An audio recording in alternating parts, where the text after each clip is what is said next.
IAS எக்ஸாமோ, IPS எக்ஸாமோ அல்லது bank எக்ஸாமோ எழுதுறோம்னா, அதுக்கு உண்டான சிலபஸ் தெரியும். நமக்கு என்னென்னலாம் கேட்பாங்கன்றது தெரியும். பட் ஆனா இந்த இன்டர்வியூ ப்ராசஸோ, நம்ம ஒரு பர்ட்டிகுலர் வேலைக்கு தேடுறோம் அப்படின்னா, நமக்கு என்ன தேவை, என்ன தெரியணும் அப்படின்றது மோஸ்ட் ஆஃப் த டைம் நமக்கு தெரிய போறதில்ல. ஸோ ஒவ்வொரு இன்டர்வியூ அட்டெண்ட் பண்ணும்போது தான் அந்த பர்ட்டிகுலர் ஃபீல்டுல, பர்ட்டிகுலர் ப்ராஜெக்ட்ல நமக்கு என்ன தேவைன்றதே கிளியரா தெரிய போகுது. ஸோ நோன்றது ஒரு எண்ட் கிடையாது. அத நாம எப்படி வளர்த்துக்கலாம், நம்ம என்ன தெரிஞ்சுக்கணும் அப்படின்றதுக்கு சொல்ற ஒரு இம்பார்ட்டன்டான ஒரு லைஃப் சைக்கிள் இருக்கிற ஒரு ப்ராசஸ் அவ்வளோதான். ஒரு அமேசான் எக்ஸாம்பிளவே திருப்பி கொண்டு வரேன். ஸோ அமேசான் இன்டர்வியூ அட்டெண்ட் பண்ணும்போது, நான் அதுக்கு முன்னாடி எத்தனை இன்டர்வியூ அட்டெண்ட் பண்ணி நான் ஃபெயில் ஆயிருக்கிறேன். அதில எந்தெந்த ஸ்கில்லாம் எனக்கு தெரியல அப்படின்ற எல்லாத்தையுமே நான் எழுதி வச்சிருந்தேன். ஃபார் எக்ஸாம்பிள் நான் ஒரு இன்டர்வியூ போயிட்டு ஒரு 10 கொஸ்டின் கேட்குறாங்க அப்படின்னா, 10க்குமே நான் ஆன்சர் சொல்லாம வந்த இன்டர்வியூலாம் உண்டு. அப்ப நான் திரும்ப வந்ததுக்கப்புறம் நான் அந்த 10 கொஸ்டினுக்கு உண்டான ஆன்ஸர தேட ஆரம்பிச்சேன். மேபி அது செகண்ட் இன்டர்வியூ போகும்போது 10ன்றது 5 ஆச்சு, 5ன்றது 4 ஆச்சு. ஸோ அந்த ஆன்ஸர எப்படி தேடுறோம், அந்த எஸ்ஸுக்கு திரும்ப திரும்ப எப்படி நம்ம ஒர்க் பண்றோம் அப்படின்றது தான் முக்கியமே தவிர, இல்ல எனக்கு எதுவுமே தெரியாது, இல்ல திரும்பி நம்ம பழைய ஜாபுக்கே போயிடலாம் அப்படின்றது நம்ப தோல்வி ஒத்துக்கிட்டதா அர்த்தம்.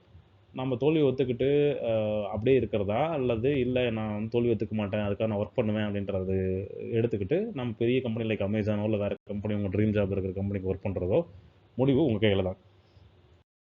மார்க்கெட்டுக்கே ஒரு புதுசா ஒரு மெஷின் வருது. அந்த மெஷினு நமக்கு தேவையான அந்த ப்ராடக்ட்ட குடுக்க முடியல.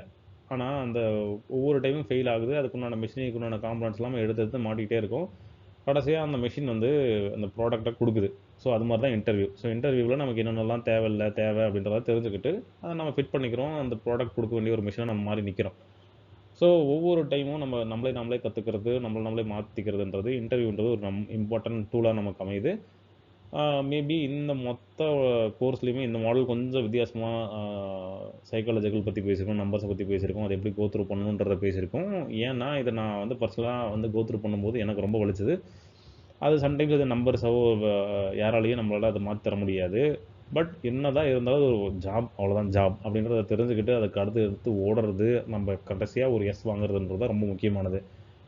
ஓகேங்களா? ஸோ இந்த மாடல் நீங்க முடிவுக்கு வருது.